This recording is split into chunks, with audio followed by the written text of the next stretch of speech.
Emmanuel Lepage, peu d'études ces dernières années ont été publiées sur les traitements des poussées. Les réseaux ont beaucoup évolué dans la possibilité de donner aux patients les traitements à domicile dans des données de sécurité tout à fait satisfaisantes. Et vous êtes intéressé à une étude tout à fait particulière que vous venez de présenter sur l'intérêt de la corticothérapie orale à forte dose qui pourrait être une réponse aux attentes des patients. C'est vrai que ça fait longtemps qu'il n'y a pas eu de grosses études comparant la voie orale à la voie intraveineuse. Il faut remonter aux années 90 pour retrouver des essais thérapeutiques réalisés sur le sujet. Et puis des petites études se sont montées, mais pas avec une puissance suffisante pour montrer la non-infériorité de la voie orale par rapport à la voie intraveineuse. C'est le travail que nous avons fait dans le cadre du réseau Sclérose en plaques Bretagne. C'est un sujet de recherche qui a été notre cheval de bataille depuis 2006.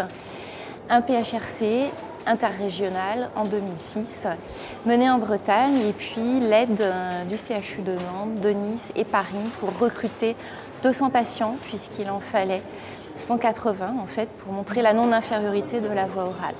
Donc tous les patients ont été traités en hospitalisation parce qu'ils ont tous reçu une perfusion tous les jours pendant 3 jours, et ils ont tous pris de façon concomitante 10 gélules immédiatement au démarrage de la perfusion, chaque jour pendant 3 jours. La méthylprénisolone était soit dans la perfusion, soit dans les gélules, et cela a été fait en aveugle. Donc nous avons évalué de façon un petit peu classique l'évolution de la poussée avec un critère majeur à 1 mois qui était l'amélioration de la fonction la plus touchée par la poussée que l'on étudie. Et donc sur ce critère majeur, l'étude montre avec suffisamment de puissance que la voie orale n'est pas inférieure à la voie intraveineuse. Donc ça, ce sont les résultats en termes d'efficacité, avec des informations complémentaires sur le DSS, par exemple, où on a autant de patients qui s'améliorent d'au moins 1 point à 1 mois sur le score EDSS. Le pourcentage de patients qui a complètement récupéré est similaire dans les 2 groupes. Et puis la tolérance, on pourrait imaginer que la tolérance est moins bonne par voie orale, en particulier digestive. Mais là, on a des chiffres qui sont complètement comparables entre les 2 groupes, et finalement une tolérance qui est similaire d'une façon générale entre les 2 groupes.